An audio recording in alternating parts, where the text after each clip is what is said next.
Hi friends, welcome back our YouTube channel पे on science. Friends, हम लोग discussion कर रहे हैं क्लास 10th का जैव प्रक्रम जो अध्याय 6 है।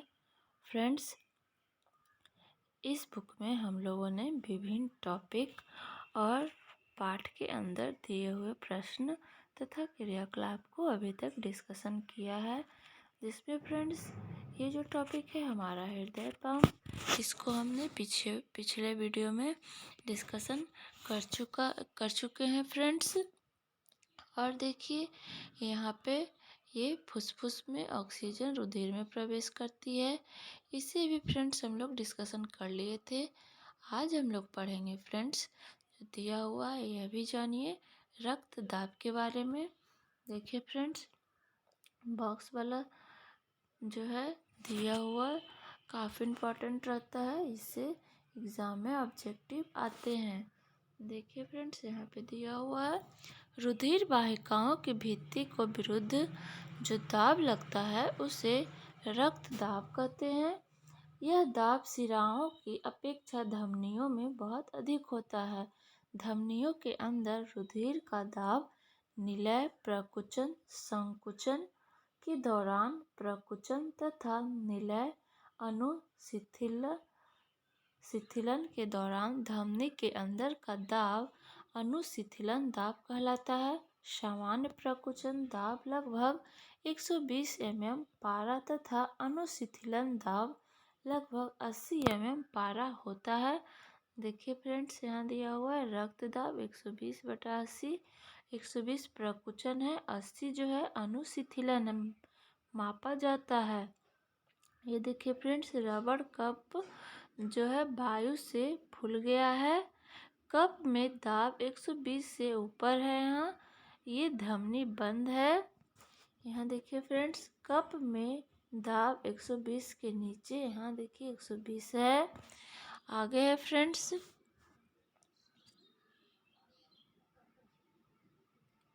कप में दाब 80 के नीचे, यहाँ देखिए है। स्टेथोस्कोप से ध्वनि सुनी जाती है और ध्वनि यहाँ पे जो है फ्रेंड्स सुनाई नहीं देती है।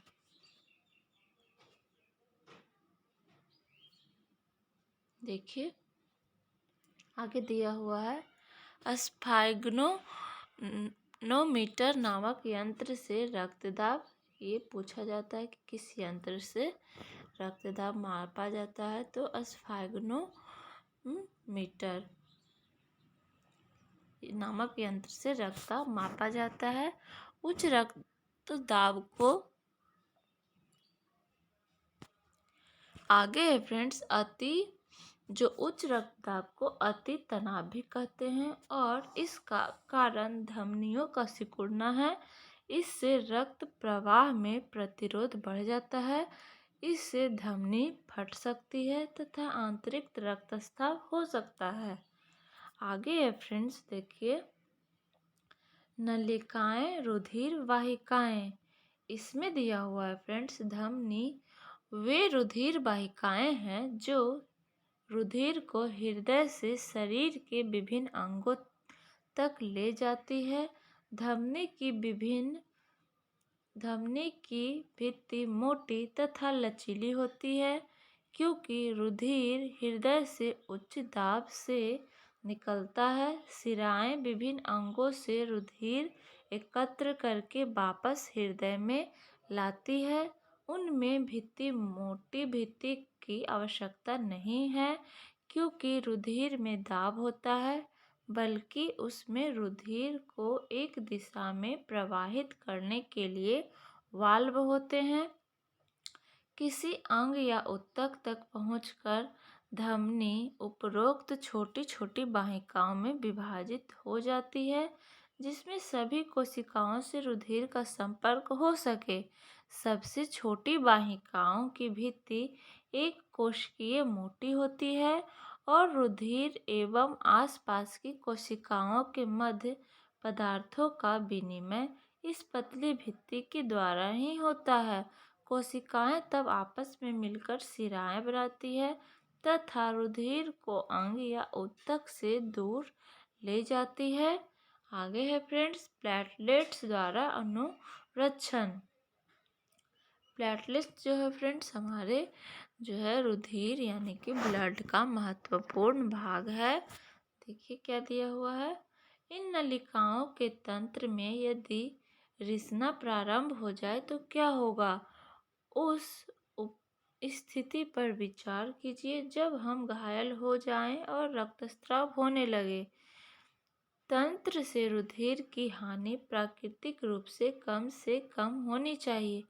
इसीलिए अतिरिक्त रक्तस्राव से दाब में कमी आ जाएगी, जिससे पंपिंग प्रणाली की दक्षता में कमी आएगी। इसे रोकने के लिए रुधिर में प्लेटलेट्स कोशिकाएं होती है जो पूरे शरीर में भ्रमण करती है और रक्तस्राव के स्थान पर रुधिर का थक्का बनकर मार्ग अवरुद्ध कर देती है।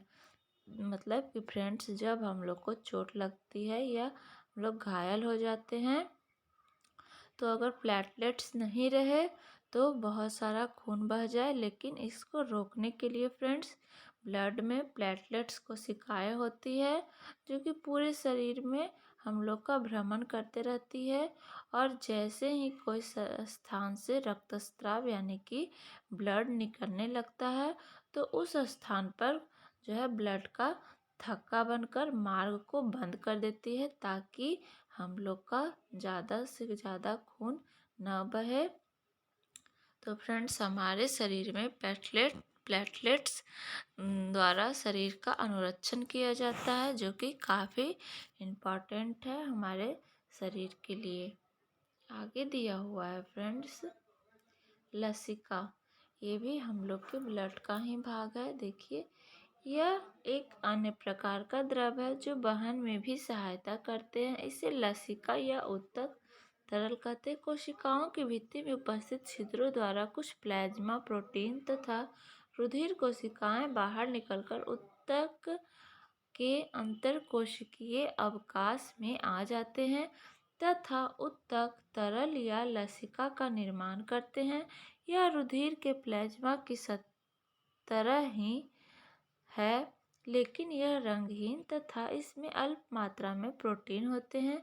लसिका अंतरकोशिकीय अवकाश से लसिका कोशिकाओं में चला जाता है जो आपस में मिलकर बड़ी लसिका वाहिका बनाती है और अंत में बड़ी शिरा में खुलती है। बचा हुआ तथा क्षुद्रांश द्वारा अवशोषित वसा का वहन लसिका द्वारा होता है और अतिरिक्त तरल को बाह्य कोशिकीय अवकाश से वापस रुधिर में ले जाता है। तो इस तरह फ्रेंड्स लसिका अपना काम करती है। अब फ्रेंड्स आगे है पॉइंट हम लोग का 6.4.2 पादपों में परिवहन। अभी तक तो हम लोगों ने जंतुओं में परिवहन पढ़ा और अब हम लोग पादप में परिवहन पढ़ेंगे।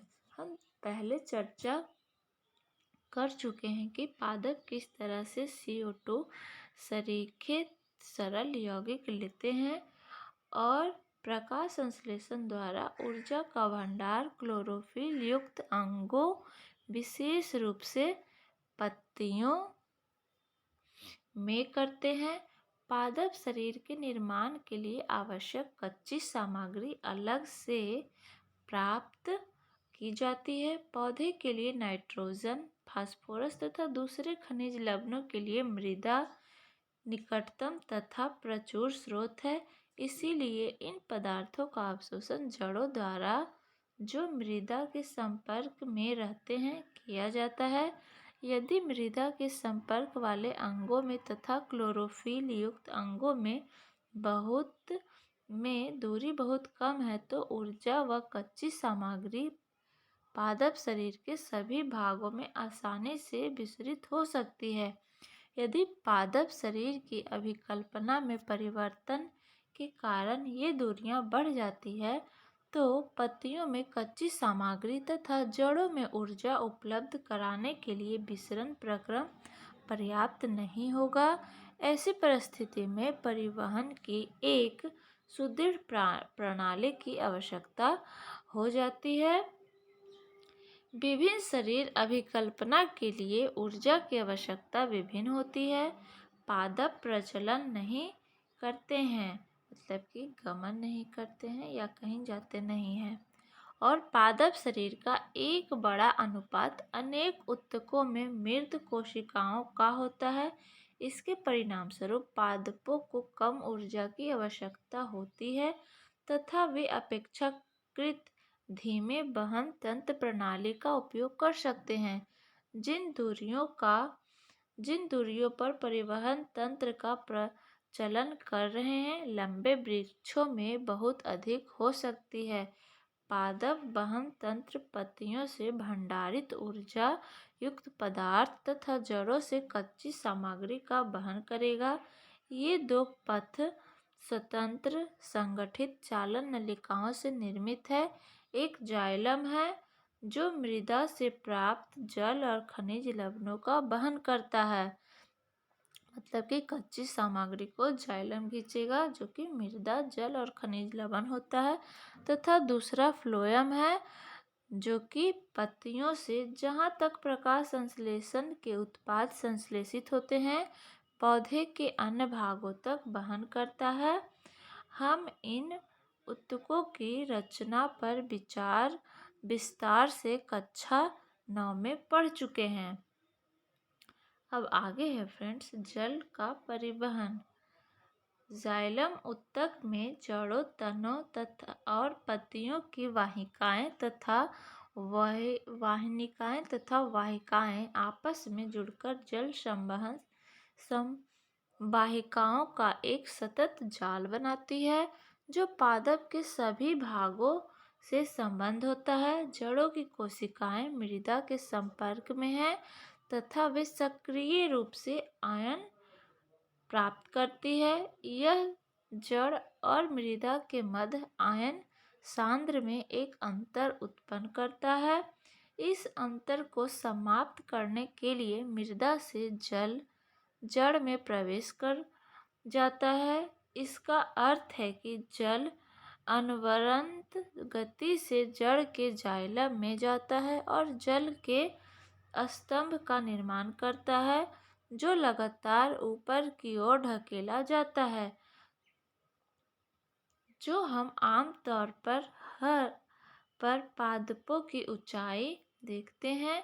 यह दाब जल को वहां तक पहुंचाने के लिए स्वयं में पर्याप्त नहीं है। पादप जाइलम द्वारा अपने सबसे ऊंचाई के बिंदु तक जल पहुंचाने की कोई और युक्ति करते हैं। देखिए फ्रेंड्स यहाँ पे क्रियाकलाप 6.8 दिया हुआ है। हम लोग क्रियाकलाप करते हैं। लगभग एक ही आकार के तथा बराबर मृदा वाले दो गमले लीजिए। एक में पौधा लगा दीजिए और दूसरे गमले में पौधे की ऊंचाई की एक छड़ी लगा दीजिए। दोनों गमलों की मिट्टी प्लास्टिक की शीट से ढक दीजिए जिनमें नमी का वाष्पन न हो सके।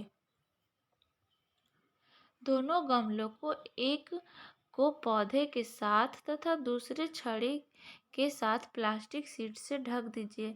अब आप दोनों में कोई अंतर देखेंगे तो फ्रेंड्स यही अंतर होगा कि जो पौधे वाला शीट है उसमें जल की बूंदें आ जाएंगी जो कि बाष्पोत्सर्जन से वाष्पित हुई है। चूँकि प्लास्टिक शीट से ढकी हुई है तो वो जो पानी है प्लास्टिक शीट में ही जमा रहेगी, उड़ नहीं पाएगी। और जो लकड़ी वाला है गमला उसमें कोई भी पानी नहीं आएगा, कुछ भी नहीं आएगा, क्योंकि लकड़ी जो है निर्जीव पदार्थ है, वो प्रकाश संश्लेषण नहीं करेगी और ना ही उसकी पत्तियां में जो है बाष्पोत्सर्जन होगा। देखिए फ्रेंड्स यहाँ पे दिया हुआ है। अब देखिए फ्रेंड्स हम लोग आगे देखेंगे। यह मानकर कि पादप को पर्याप्त जलापूर्ति है, जिस जल की रंध्र के द्वारा हानि हुई है उसका प्रतिस्थापन पत्तियों में जाइलम वाहिकाओं द्वारा हो जाता है। वास्तव में कोशिका से जल के अणुओं का वाष्पन एक चूसन उत्पन्न करता है जो जल को जड़ों में उपस्थित जाइलम कोशिकाओं द्वारा खींचता है। पादप के वायवीय भागों द्वारा वाष्प के रूप में जल की हानि वाष्पोत्सर्जन कहलाती है। अतः वाष्पोत्सर्जन जल के अवशोषण एवं जड़ से पत्तियों तक जल तथा उसमें विलेय खनिज लवणों के ऊपरीमुखी गति में सहायक है। यह ताप के नियमन में भी सहायक है। जल के वहन में मूल दाब रात्रि के समय विशेष रूप से प्रभावी हैं। दिन में जब रंध्र खुलते हैं, वाष्पोत्सर्जन कर्षण जाइलम में जल की गति के लिए मुख्य प्रेरक बल होता है। देखिए फ्रेंड्स, यहाँ पे फिगर दिखाया गया है। ये जल है, जल वाष्प है जो कि पत्ती में है। और यहाँ ये फ्रेंड्स देखिए जो कि जड़ से जल को खींचकर यहाँ पे जल वाष्प पत्ती के रूप में ऊपर उड़ता हुआ एरो से दिखाया गया है। देखिए चित्र 6.12 है जो कि एक बीच में वाष्पोत्सर्जन के समय जल की गति को दर्शाया गया है। जल जो है यहाँ जड़ से इसको खींचकर तना से होते हुए पत्ती से बाहर होता है। आगे दिया हुआ है फ्रेंड्स, भोजन तथा दूसरे पदार्थों का स्थानांतरण पादप में कैसे होता है। तो फ्रेंड्स देखिए, भोजन तथा दूसरे पदार्थों का स्थानांतरण। अब तक हम पादप में जल और खनिज लवणों की चर्चा कर चुके हैं। अब हम चर्चा करते हैं कि उपापचयी क्रियाओं के उत्पाद, विशेष रूप से प्रकाश संश्लेषण जो पत्तियों में होता है तथा पादप के अन्य भागों में कैसे भेजे जाते हैं। प्रकाश संश्लेषण के विलेय उत्पाद का वहन स्थानांतरण कहलाता है और यह संवहन ऊतक के फ्लोएम नामक भाग द्वारा होता है। प्रकाश संश्लेषण के उत्पादों के अलावा फ्लोएम अमीनो अम्ल तथा अन्य पदार्थों का परिवहन भी करता है। ये पदार्थ विशेष रूप से जड़ों के भंडारण अंगों, फलों, बीजों तथा वृद्धि वाले अंगों में ले जाए जाते हैं। भोजन तथा अन्य पदार्थों का स्थानांतरण संगलन साथी कोशिका की सहायता से चलानी नलिका में ऊपरमुखी तथा अधोमुखी दोनों दिशाओं में होता है। जाइलम द्वारा परिवहन, जिसमें सामान्य भौतिक बलों द्वारा समझाया जा सकता है, से विपरीत फ्लोएम द्वारा स्थानांतरण है जो ऊर्जा के उपयोग से पूरा होता है। सुक्रोज सरीखे पदार्थ फ्लोएम ऊतक में एटीपी से प्राप्त ऊर्जा से ही स्थानांतरित होते हैं। यह ऊतक का परासरण दाब बढ़ा देता है जिससे जल इसमें प्रवेश कर जाता है। यह दाब पदार्थों को फ्लोएम से उस ऊतक तक ले जाता है जहां दाब कम होता है। यह फ्लोएम को पादप की आवश्यकता के अनुसार पदार्थों का स्थानांतरण कराता है। उदाहरण के लिए वसंत में जड़ व तने ऊतक में भंडारित शर्करा का स्थानांतरण कलिकाओं में होता है जिससे वृद्धि के लिए ऊर्जा की आवश्यकता होती है। आगे फ्रेंड्स यहाँ पे प्रश्न दिया गया है जो कि यहाँ पे 5 प्रश्न दिया हुआ है। पहला है फ्रेंड्स, मानव में वहन तंत्र के घटक कौन है, इन घटकों के क्या कार्य हैं। दूसरा है, स्तनधारी तथा पक्षियों में ऑक्सीजन जनित तथा ऑक्सीजन जनित रुधिर को अलग करना क्यों आवश्यक है। तीसरा है फ्रेंड्स, उच्च संगठित पादप में वहन तंत्र के घटक क्या हैं। चौथा है, पादप में जल और खनिज लवण का वहन कैसे होता है। तथा पांचवा है, पादप में भोजन का स्थानांतरण कैसे होता है। तो फ्रेंड्स इसका हम लोग उत्तर जानेंगे।